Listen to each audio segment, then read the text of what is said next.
आज हम BSc third year के पेपर सेकंड जो कि हमारा ऑर्गेनिक केमिस्ट्री है उसकी यूनिट सेकंड का अध्ययन करेंगे, जिसमें हम अध्ययन करेंगे कार्बधात्विक यौगिक के बारे में। ठीक है, तो आज हमारा टॉपिक है कार्बधात्विक यौगिक, इसे समझना। अच्छा, सबसे पहले समझते हैं कि कार्बधात्विक यौगिक क्या होता है। देखो, शब्द ही अपने आप में बोल रहा है। कार्ब मतलब कार्बन, धात्विक मतलब धातु, मतलब कोई मेटल जुड़ा होगा, कार्बन जुड़ा होगा और इन दोनों से बने हुए यौगिक होंगे। ठीक है, तो इसकी परिभाषा समझते हैं। वे यौगिक जिनमें कार्बन और धातु बंध हो, कार्बन और धातु, मेटल और कार्बन के बीच में बॉन्ड हो, कार्बन धातु बंध बोलेंगे उसे, वो बंध हो, तथा धातु परमाणु कार्बनिक मूलक से जुड़ा हो, मतलब धातु परमाणु डायरेक्ट कार्बन से जुड़ा हो, तो कार्बधात्विक यौगिक कहलाते हैं। ठीक है, तो कार्बधात्विक यौगिक कैसे होंगे? जिनमें मेटल कार्बन बॉन्ड होगा, कार्बन और धातु के बीच में डायरेक्ट बंध होगा, वो यौगिक कार्बधात्विक कहलाते हैं। आगे समझते हैं। अच्छा, किसी कार्बधात्विक यौगिक में कार्बन धातु बंध होना अत्यंत आवश्यक है। कार्बन धातु बंध मतलब देखो यहाँ पे मेटल और कार्बन, ये क्या है? ये कार्बन है। कार्बधात्विक जैसे कोई ऑर्गेनिक कंपाउंड है तो उसका कार्बन है और यहाँ पे धातु जुड़ी हुई है, तो मेटल धात्विक बंध का मतलब कार्बन धातु बंध का होना अत्यंत आवश्यक है, ये इसकी शर्त है। यौगिक में धातु हो और यौगिक में कार्बन हो, ये आवश्यक, इसकी वजह से वो यौगिक कार्बधात्विक हो जाए, ये आवश्यक नहीं है। आवश्यक यह है कि जब यौगिक में धातु और कार्बन दोनों है और उन दोनों के बीच में, कार्बन और धातु के बीच में बंध होना चाहिए। समझते हैं इसे कैसे। जैसे हम उदाहरण लेते हैं, सोडियम एल्कोक्साइड, इसका सूत्र क्या होता है? RONA। ठीक है, अब देखो यहाँ पर एल्किल ग्रुप है, इसका मतलब कार्बन है। सोडियम, इसका मतलब धातु भी है, धातु भी है और कार्बन भी है, तो कार्बधात्विक यौगिक होना चाहिए, लेकिन नहीं है। क्यों? क्योंकि यहाँ पे धातु सीधे कार्बन से, ना धातु है तो कार्बन से नहीं जुड़ रही है, धातु किससे जुड़ रही है? ऑक्सीजन से। कार्बन किससे जुड़ा हुआ है? ऑक्सीजन से। तो यहाँ पे कोई डायरेक्ट कार्बन और धातु के बीच में बंध है? नहीं है। अतः सोडियम एल्कोक्साइड यौगिक कार्बधात्विक यौगिक नहीं है। क्यों? क्योंकि इसमें धातु परमाणु कार्बन से न जुड़कर सीधे ऑक्सीजन से जुड़ा हुआ है। कहाँ जुड़ा हुआ है? धातु परमाणु ऑक्सीजन से जुड़ा हुआ है। जबकि जैसे हम एग्जांपल देते हैं, कौन सा एग्जांपल होता है कार्बधात्विक यौगिकों के? एल्किल लिथियम, सूत्र क्या है? RLi, और डाइएल्किल जिंक, सूत्र क्या है? R2Zl। ये क्या है? कार्बधात्विक यौगिक है। क्यों? क्योंकि देखो यहाँ पे धातु है और एल्किल ग्रुप का कार्बन है, दोनों के बीच में डायरेक्ट बॉन्ड बना हुआ है, तो यहाँ पे कौन सा बंध उपस्थित हो? कार्बन धातु बंध उपस्थित है ना।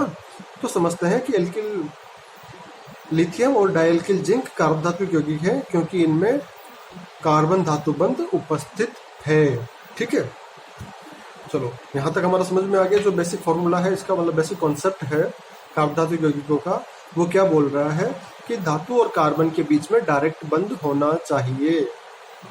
ठीक है, ये बात समझ में आ गई। चलो आगे बढ़ते हैं हम। मिश्र कार्बधात्विक यौगिक कौन से हैं?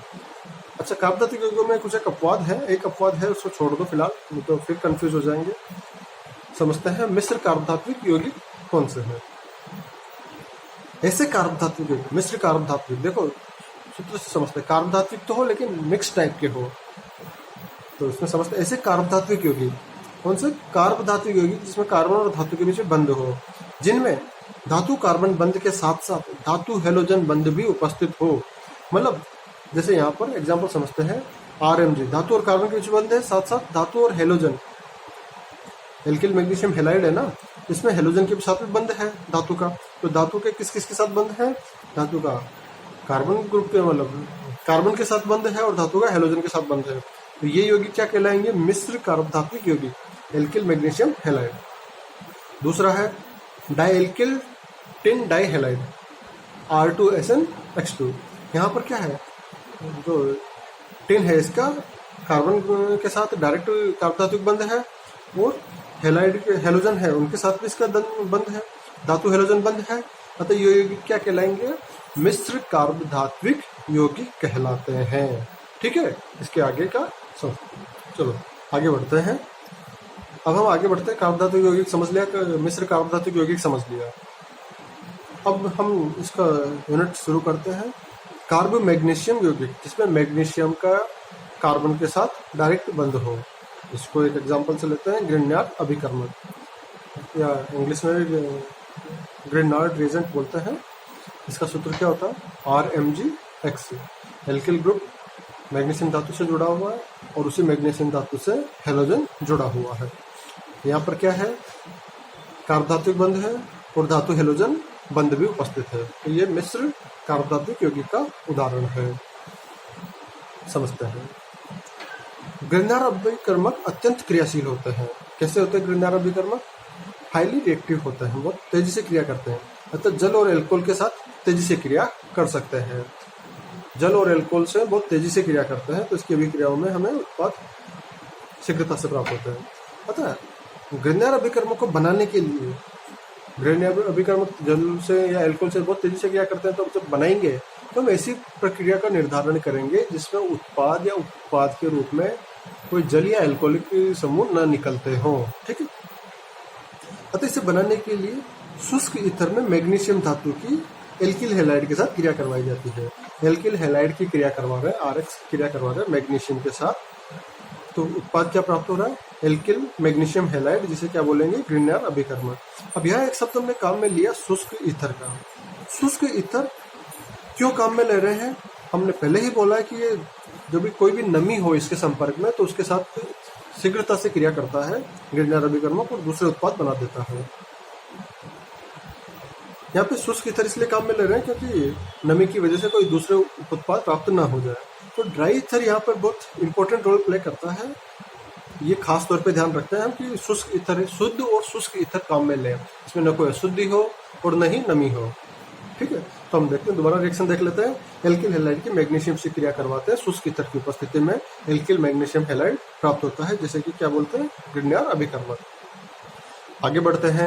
अब एल्किल समूह, जैसे यहाँ पर जो एल्किल हैलाइड लिया था, इस एल्किल समूह की जो ग्रिग्नार अभिकर्मक बनाने के प्रति सुगमता कैसी होगी, मतलब कौन इसी ग्रिग्नार अभिकर्मक बनाएगा, उसको देखेंगे। तो मेथिल सबसे तेज बनाएगा, आसानी से बनाएगा, फिर एथिल ग्रुप, फिर प्रोपिल ग्रुप। तो जैसे जैसे परमाणु बढ़ते जाएंगे जो इसकी सुगमता है वो कम होती जाती है। इसे तो यहाँ पे जितना छोटा ग्रुप होगा उतना ही आसानी से ग्रिग्नार अभिकर्मक प्राप्त होता है।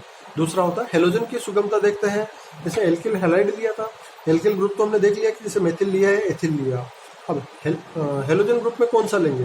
हेलोजन ग्रुप के भी सुगमता देखते हैं, आयोडीन, ब्रोमीन और क्लोरीन।